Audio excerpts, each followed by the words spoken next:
ಕರ್ನಾಟಕದಲ್ಲಿ ಜಲಪ್ರಳಯ ಎಡೆ ಬಿಡದೆ ಸುರಿತಲೇ ಇದೆ. ಮಹಾಮಳೆಯ ಮಳೆಗೆ ಮಂಜಿನ ನಗರಿ ಕೊಡಗು ಅಕ್ಷರಶಃ ತತ್ತರಿಸಿ ಹೋಗಿರುವಂತದ್ದು. ಭಾರೀ ಮಳೆಯಿಂದಾಗಿ ಬಹುತೇಕರು ಸೂರು ಕಳೆದುಕೊಂಡಿದ್ದಾರೆ. ಮತ್ತೆ ಕೆಲವರು ಊಟ ತಿಂಡಿ ಇಲ್ಲದೆ ಪರದಾಡ್ತಾ ಇದ್ದಾರೆ. ಅಂಥವರ ನೆರವಿಗೆ ಧಾವಿಸುವಂತೆ ಸುವರ್ಣ ನ್ಯೂಸ್ ಕರೆ ಕೊಟ್ಟಿತ್ತು. ಆ ಕರೆಗೆ ಕನ್ನಡ ನಾಡಿನ ಜನರು ನಮ್ಮ ಕರೆಗೆ ಓಗೊಟ್ಟು ನೆರವಿನ ಮಹಾಪೂರವನ್ನೇ ಹರಿಸಿದ್ರು. ಸುವರ್ಣ ನ್ಯೂಸ್ ಕಚೇರಿಗೆ ಬಂದಿದ್ದ ಪರಿಹಾರ ಸಾಮಗ್ರಿಗಳನ್ನು ಈಗಾಗಲೇ ಕೊಡಗಿನತ್ತ ಕಳುಹಿಸಲಾಗಿದೆ. 12 ಲಾರಿಗಳಲ್ಲಿ ಪರಿಹಾರ ಸಾಮಗ್ರಿಗಳನ್ನು ಕಳುಹಿಸಲಾಗಿರುವಂತದ್ದು.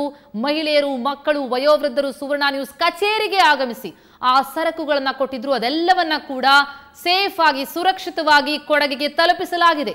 ಮಳೆಯ ರೌದ್ರಾವತಾರಕ್ಕೆ ಬದುಕು ಕೊಚ್ಚಿ ಹೋಗಿದ್ದನ್ನ ನೋಡಿ, ಸುವರ್ಣ ನ್ಯೂಸ್ನ ವರದಿಯನ್ನು ನೋಡಿ ಕರೆಗೆ ಹೋಗೊಟ್ಟು ಸ್ಪಂದಿಸಿ ಬಂದಂತಹ ಜನ ಕೊಟ್ಟಂತಹ ಆ ನೆರವೇನಿದೆ, ಆ ನೆರವನ್ನ ಕೊಡಗಿಗೆ ತಲುಪಿಸಲಾಗಿರುವಂತಹ ದೃಶ್ಯಗಳಲ್ಲಿ ಗಮನಿಸ್ತಾ ಇದ್ರಿ. ಇದು ನಿನ್ನೆ ಇಡೀ ದಿನ ಯಾವ ಮಟ್ಟಿಗೆ ಜನ ಸುವರ್ಣ ನ್ಯೂಸ್ ಕಚೇರಿಯತ್ತ ಧಾವಿಸಿದ್ರು ಅನ್ನೋದನ್ನ, ಧಾವಿಸಿದಂತಹ ಮಂದಿ ತಮ್ಮ ಸಹಾಯ ಹಸ್ತವನ್ನ ನೀಡಿದ್ರು.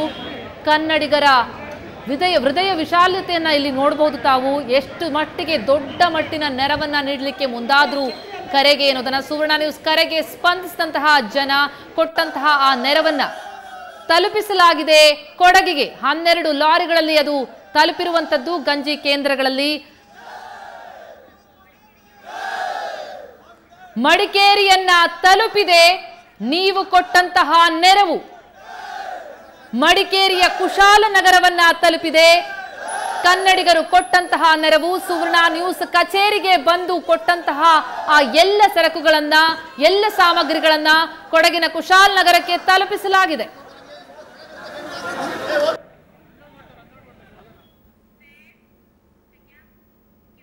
ಎಸ್, ನಿಮ್ಮ ನೆರವು ಕುಶಾಲನಗರವನ್ನ ತಲುಪಿದೆ. ಅಲ್ಲಿರುವಂತಹ ಕೊಡಗಿನ ಮಂದಿಗೆ ಅದನ್ನ ತಲುಪಿಸಲಾಗಿರುವಂತದ್ದು. ಆ ನೆರವನ್ನ ಕೊಟ್ಟಿದ್ದಕ್ಕೆ ಇಡೀ ಕರ್ನಾಟಕದ ಜನತೆಗೆ ನಮ್ಮ ಕಡೆಯಿಂದ ಮತ್ತೊಮ್ಮೆ ಮಹಾ ಧನ್ಯವಾದ.